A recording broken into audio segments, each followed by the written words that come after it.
Welcome to Paragon's Favorite Stuff, where I show you all of the things that we love to have aboard our 42-foot sailboat named Paragon. In today's episode, I'm going to show you this high-quality 2-liter scuba tank and regulator, and this extremely compact electric compressor that makes it easy to fill the tank anywhere. I'll unbox the gear, go over all of the components, and then take you through the process of filling the tank with the compressor.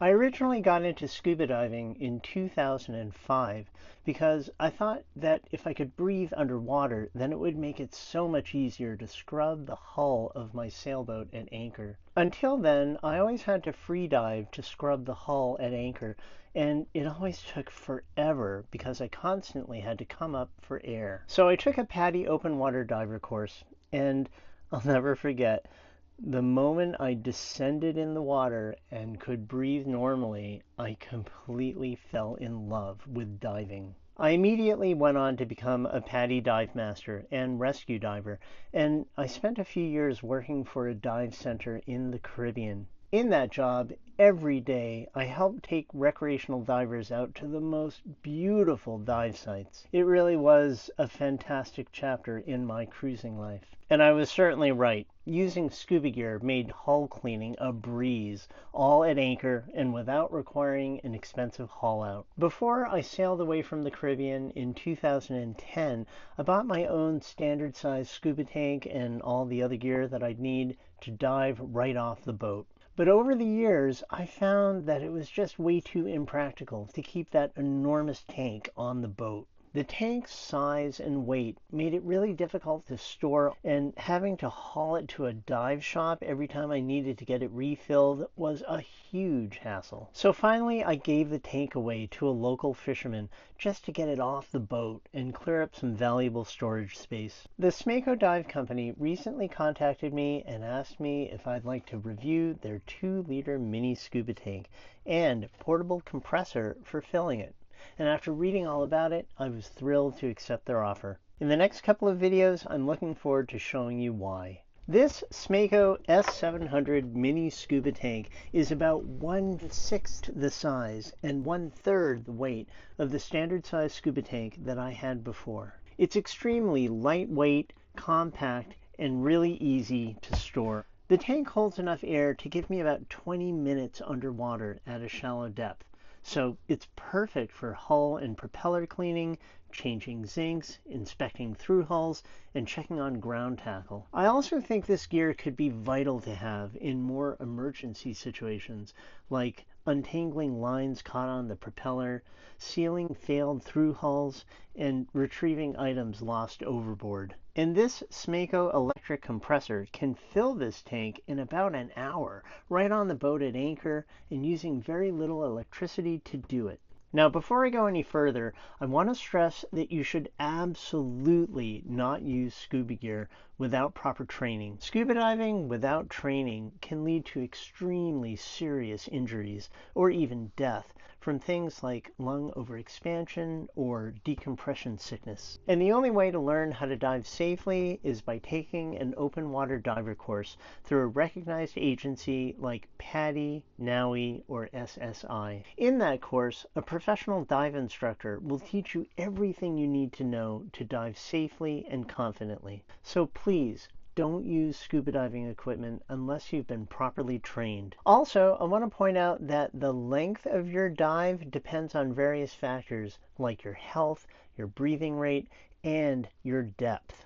As far as depth goes, as you descend deeper and deeper, the air in your lungs becomes more and more compressed, and so you need to use more air from your tank for every breath. So the deeper you dive, the faster you consume the air in your tank, and the less time you have before you need to go to the surface. Smaco estimates that this 2-liter tank will give you about 20 minutes of dive time at 3 meters. under ideal conditions. For the best diving experience, Smaco recommends using this tank at between 2 and 5 meters. Also, if you're using this as your primary tank, then it's rated for diving to a maximum depth of 10 meters, and going deeper than that is expressly forbidden. And again, remember, the deeper you dive, the faster you consume your air. And now that that's out of the way, I present to you the Smaco 2-liter Mini Scuba Tank as it comes shipped. In the box, we've got a user manual. The manual has information about all of the different models of scuba tanks that Smaco sells, showing you what all the different parts are and describing how to use them. This card documents when the tank was manufactured and that the tank has passed all of Smaco's quality control checklist. This wrench is for tightening the connections on the hoses on the regulator, as you'll see. And then you've got these 2 spare O-rings for the regulator. This is a vest for securing the scuba tank to your back when you're diving. The tank fits into a pocket right here, and then it's got these straps that go around your arms and also around your waist, as you'll see. This is a very nice mesh carry bag for keeping your vest and your tank and your regulator and other gear together for storage or for carrying it all to your dive site. And then here's the tank itself. This 2-liter Mini Scuba Tank is made of aerospace grade aluminum, which is lightweight and corrosion resistant in salt water. It weighs only 10.8 pounds when it's full, so it's extremely portable. There's a lot of information engraved on the top of the tank, including the maximum pressure that the tank is designed to hold during normal use, which you can see right here is 200 bar. You can also see right here that the last hydrostatic test date for the tank was August 2024. The hydrostatic test date ensures that the structural integrity of the tank is safe to use for diving, and it's best to have scuba tanks hydrostatically retested every 3 to 5 years. When you do have it hydrostatically retested, the tester will engrave the new test date on the tank itself. The tank comes without a regulator installed on it, so right out of the box, you can use a flashlight to look inside to make sure that it's clean, that there's nothing inside of it. Yep, it's all shiny and clean. When I worked for a dive center, we did a visual inspection of the inside of our scuba tanks once a year. Here are all of the parts of the regulator. Take them all out. And that's it for the box.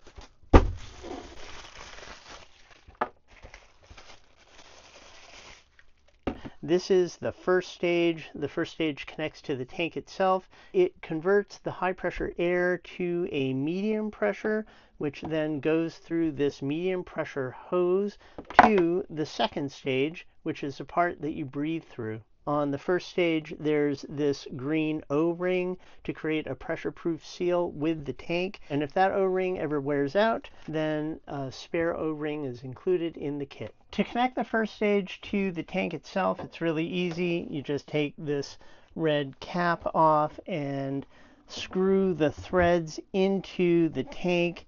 When you get to the O-ring compressing onto the tank, you just give it a really, really good tightening by hand. You don't need a wrench for this. And that's how you attach the first stage to the tank. The medium pressure hose also has an O-ring on it to create a pressure-proof seal where it attaches to the first stage. And if that ever wears out, there is a spare included in the kit.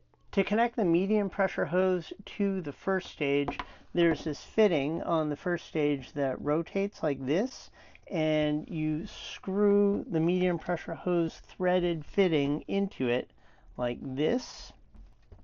And when you get compression on the green O-ring, then you can tighten down on it with the included wrench like this. I'll connect the other end of the medium pressure hose to the first stage by screwing it onto this fitting right here. and finally using the included wrench to tighten down on that fitting. And that's the assembly. Now I'll go through the parts. This is the main valve switch. You turn it counterclockwise to open up the tank, and you turn it clockwise to close the tank. This is the air fill connection. We'll connect the compressor to this connection when we fill the tank. This is an explosion-proof safety valve. If anything ever went wrong when filling the tank and the pressure got too high, then this valve would blow. If that ever does happen, it makes a really, really loud sound of rushing air, and hopefully you'll never have to hear that. This is your pressure gauge. When you open the tank using the main valve, the needle on this gauge moves to show you how much pressure is inside the tank, and thus how much air you have left. So it's really important that you keep an eye on this throughout your dive. The gauge also glows in the dark, so if you're ever diving in the dark, you can still read it. Now this scuba tank is rated for a working pressure of 200 bar, and on the gauge, anything above 200 bar is in red. That's a warning zone. Between 100 and 200 bar is the green zone, showing that you have plenty of air. Between 50 and 100 bar is the yellow zone, and when you get there, you should start planning to wrap up your dive. Under 50 bar is a tiny red zone, and that means that you're very low on air and you need to get to the surface. The most important thing when you're ascending is that you do it slowly and that you, under no circumstances, hold your breath. This is because as you ascend, the air in your lungs expands, and if you hold your breath, then you could have a life-threatening lung overexpansion injury. This is one of the many things that you learn all about in a certified open water diver course, which you need to complete if you're going to use scuba gear. This is the second stage regulator. It's the part that you breathe from. You put it in your mouth and hold it in your mouth with your teeth like this. When you inhale, a demand valve automatically opens up and air flows from the tank into your lungs. Likewise, when you exhale, another valve opens up and your exhalation goes out of the regulator and into the water around you. The second stage doesn't let any water get into it, so using it, you can just breathe normally. So you want to have the second stage regulator on your right side and your pressure gauge on the left side. And then you put it into the vest like this. After you get the tank in the vest, then you can use this little buckle to secure the tank in the vest. After you secure the tank in the vest, then you can put the vest on like this. There's a buckle here that goes over your chest, like that. And then there's a Velcro strap that goes around your belly like this. And then finally, there's another buckle that goes around your belly like this. Now you're wearing a scuba tank. Now let's go through the compressor.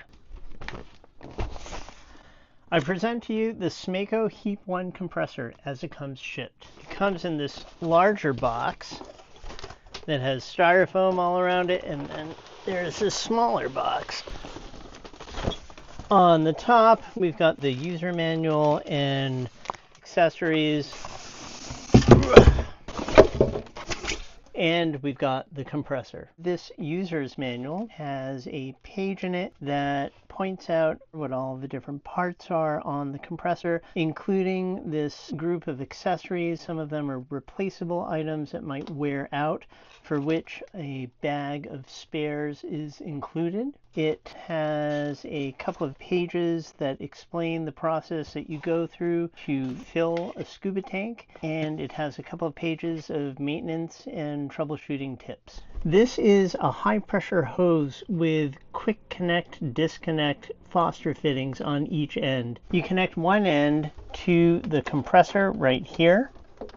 You take the other end of the high pressure hose and connect it to this oil water separator and filter. Then you attach the oil water separator and filter to the air filter right here.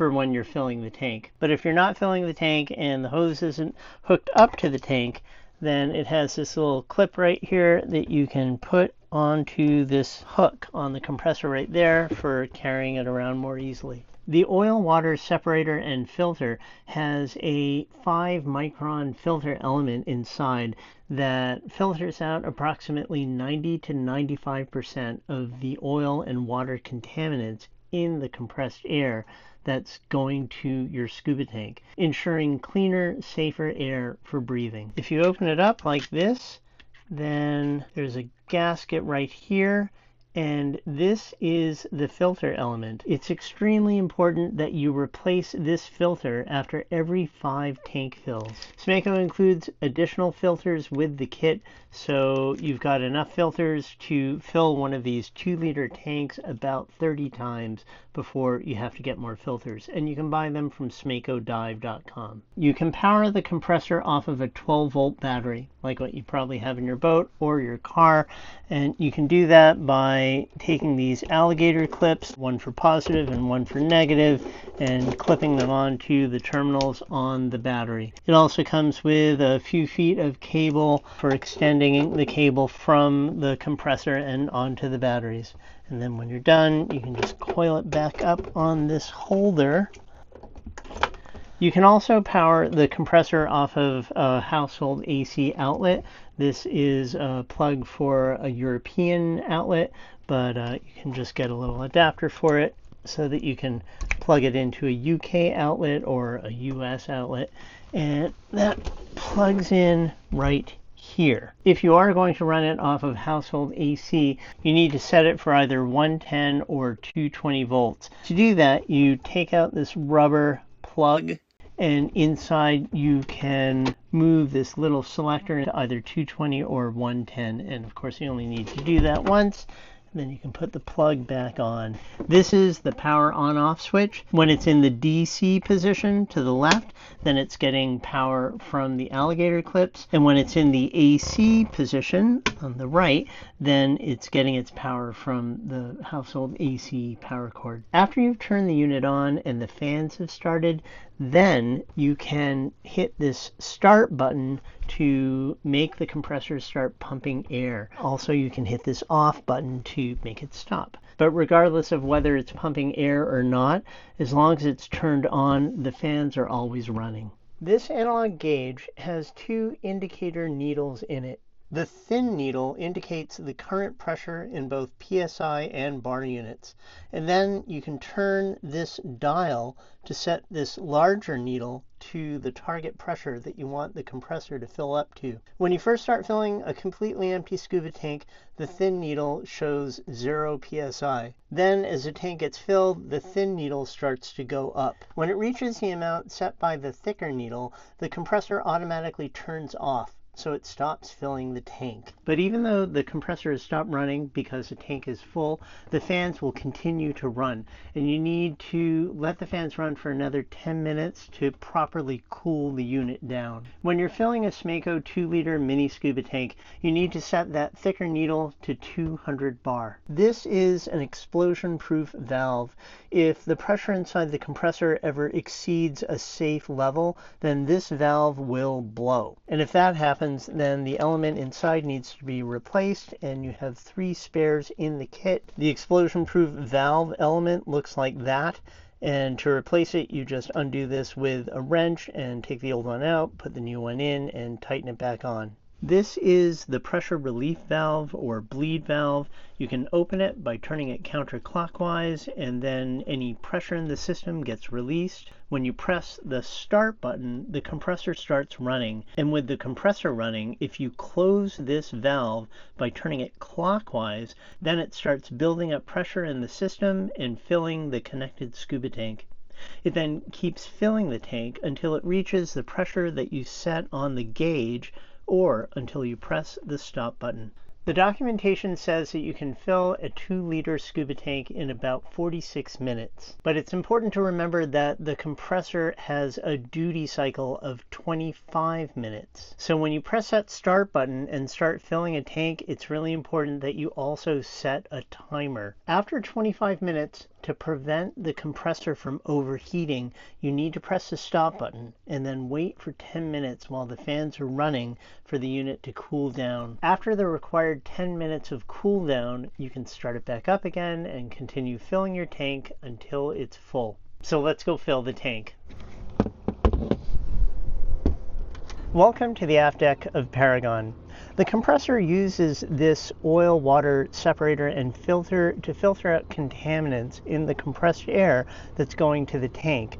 But it's still very important that the air around the compressor is as clean as possible. So I think it might be better to do the filling out here in the fresh air on the aft deck instead of down below in the cabin where there can be a lot of dust. First, I'll connect the filter to the high pressure hose coming from the compressor, and then connect the filter to the air fill on the tank itself, and open up the tank valve by turning it counterclockwise. I'll be powering the compressor with our boat's 220-volt inverter, which is running off of our lithium batteries here at Anchor.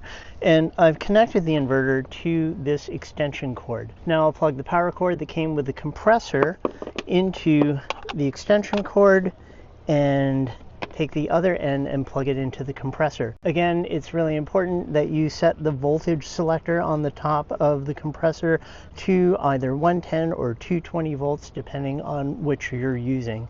Now I'll plug it in. Before we start filling the tank, I will set the thicker needle to 200 bar, which is the pressure you want to set it to when you're filling a Smaco 2-liter scuba tank. Now I'll turn the unit on by flipping the switch to the AC position. As soon as I flipped that switch, the fans came on at full speed, and I've made sure that the vents on either side are unobstructed. Now I'll turn the bleed valve counterclockwise to open it up, hit the start button to start up the compressor, and then close the bleed valve. I'll also start a 25-minute timer on my phone. The compressor vibrates a bit, and it does make a bit of noise, but honestly, it's a lot quieter than I thought it would be, and it's also way quieter than the gas-powered compressors that we used at the dive center where I used to work.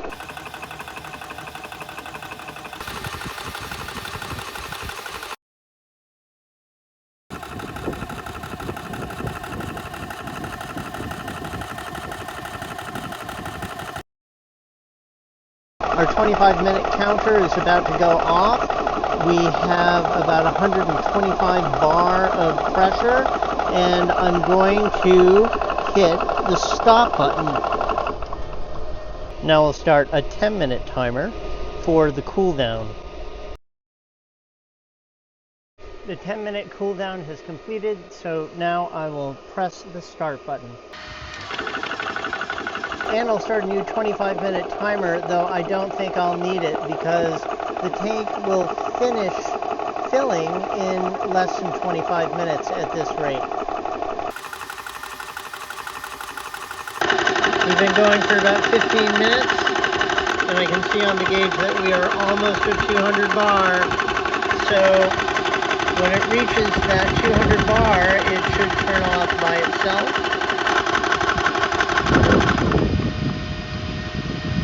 And there it goes. The tank is now full. The compressor has turned off. The fans are still running, and I'm going to set another timer for 10 minutes for the cool down. I will close the tank. I will relieve any pressure in the system and disconnect the tank. It's a little bit heavier than it was before, but it's hardly noticeable. I'll let the fans run for another 10 minutes to finish the cool down, and then I will turn the unit off. Now we have air, so now we can dive. I'm all suited up in my wetsuit. I've got my regulator right here. The tank is turned on, and I have 200 bar of air. Time to clean the hull. I hope you've enjoyed checking out our Smaco 2-liter scuba tank and compressor. Stay tuned for part 2, where I use this equipment to perform underwater hull maintenance at Anchor. I'll also go into all the pros and cons of using this equipment and tell you why I think this gear is such a fantastic thing to have on a cruising sailboat like ours. To help support our channel and get more reviews on gear that we love, click on our affiliate links in the description below. It really helps us out. See you in the next video.